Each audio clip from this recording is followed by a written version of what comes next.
안녕하세요. 순상 밀톡 시간이 다시 돌아왔습니다.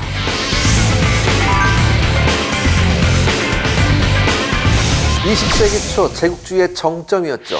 일본이 아시아에서 미친 듯이 활개를 치고 있었습니다. 그리고 이 과정에서 우리나라의 가장 치욕적인 역사가 시작되죠. 하지만 우리가 어떤 민족입니까? 우리는 그 모든 고초를 이겨내고 역경을 극복해냅니다.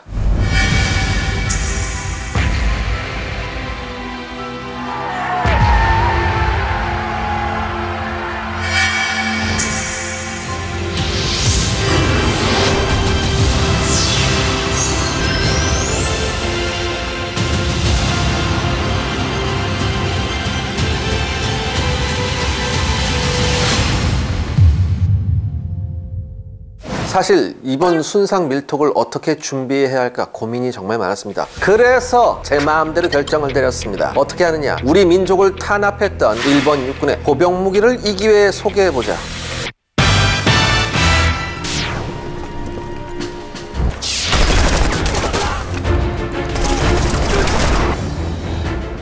먼저 소개해드릴 무기는 일본군의 38식 소총입니다. 6.5mm 구경의 탄환을 쏘는 볼트 액션식 소총이죠. 1905년에 채용되어서 종전 시까지 쓰였습니다. 하지만 이 38식 소총은 문제가 좀 있었죠. 왜냐하면 6.5mm라는 이 구경이 위력 부족이 심각했습니다. 당시에 대부분의 주요국들의 소총 구경을 보면 독일이 7.92mm, 미국이 7.6mm, 영국이 7.7mm였습니다. 그래서 일본군이 이 화력 부족을 만회하고자 새로 개발한 총이 바로 9구식 소총이었습니다. 이 9구식은 1935년에 채용되어서 종전시까지 씁니다. 구경은 영국제와 마찬가지로 7.7mm였습니다. 하지만 처음에 이 9구식이 나왔을 때 소총의 크기가 너무 길었어요. 더군다나 일본군 병사들의 체격은 그렇게 큰 편이 아니었습니다. 그래서 조금 짧아진 기병용 모델이 훨씬 더 보편적으로 많이 쓰이게 되죠.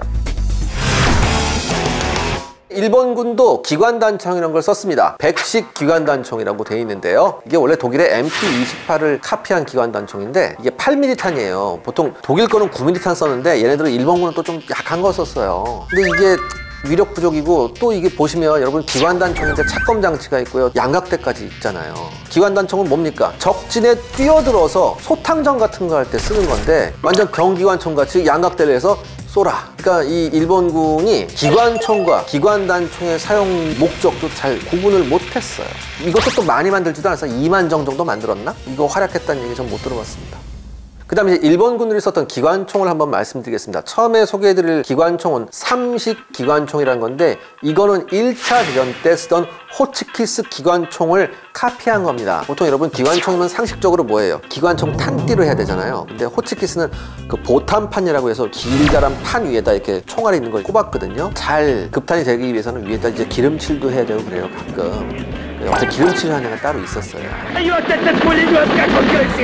뭐 일본이나 우리나라 같은 날씨에서는 괜찮았는데 중국에 이걸 가져갔더니 황사도 있고 먼지가 많은 데지 않습니까? 거기다가 기름칠을 했습니다. 어떻게 되겠습니까? 모든 먼지였나.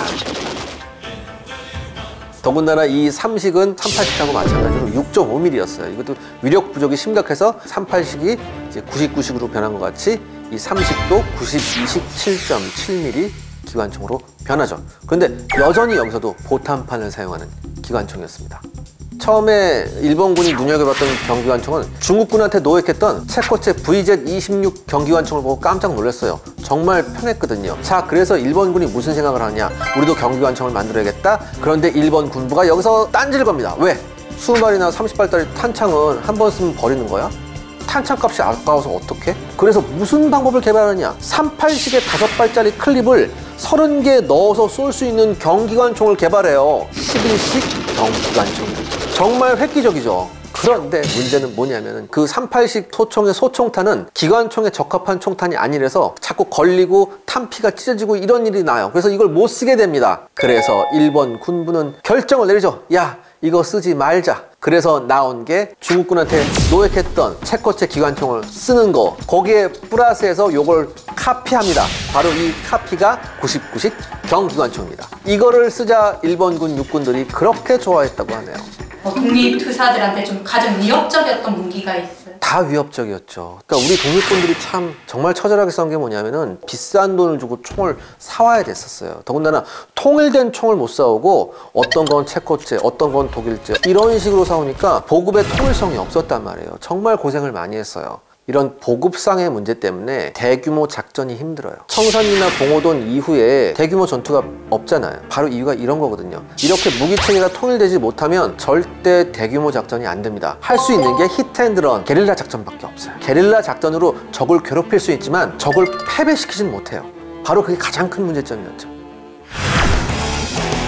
일본군 무기에 대한 총평은 저보다 예전에 일본 다큐멘터리에서 나왔던 일본인 PD가 한 말이 있습니다. 일본군은 러일 전쟁 시대에서 별로 발전되지 않은 무기를 가지고 그 시대에서 별로 발전되지 않은 전술을 가지고 세계 최강의 미국과 싸우려고 했다. 이건 그야말로 자가당착이다. 이런 말을 일본인 스스로 하더라고요. 전 이렇게 마무리 짓고 싶습니다. 현재의 일본 자위대가 어떤 능력이 있는지 공대함 능력 세계 최고급입니다. 42기를 168대 107대를 우리의 가대를 상회하는 것으로 평가되고 있습니다. 이런 거는 잘 생각을 안 해요.